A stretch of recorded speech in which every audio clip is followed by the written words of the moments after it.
It's the Full Force News Burst brought to you by General Joe's Reborn.com with me, Diagnostic80. Paramount Pictures make it clear they are not interested in sending Snake Eyes G.I. Joe Origins to streaming. When Warner Bros. Announced that their entire 2021 slate of movies would be hitting their streaming service the same day as theatres, it caused quite the stir. Well, during the recent UBS Global Conference, Viacom President and CEO Bob Bakish was asked if the same would be happening with a number of Paramount's movies in 2021, to which he explained that A Quiet Place Part 2, Top Gun Maverick, Mission Impossible 7 and Snake Eyes G.I. Joe Origins were just too important for the studio to send to streaming alongside their theatrical releases. He went on to say, "We have a great slate for 21. We have 12 films on the docket, that's led by 4 franchise films, Quiet Place Part 2, which we had to pull at the last minute in 20 when the pandemic set in. It's a fantastic film. Top Gun Maverick, which is the long-awaited sequel to the original, that film is amazing.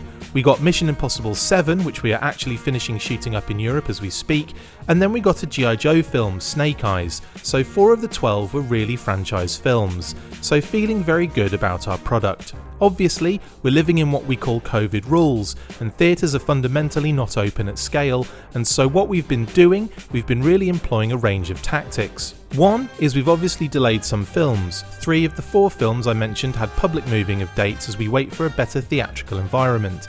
At the same time, we've chosen to monetize some films with the streaming category.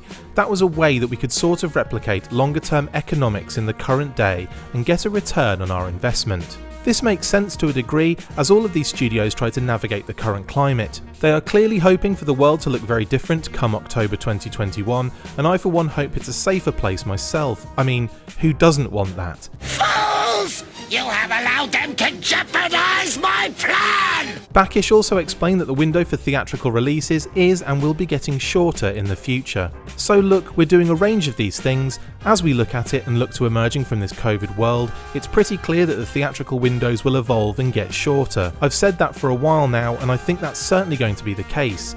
I think there's a role for theatrical, particularly you think of a film like Top Gun.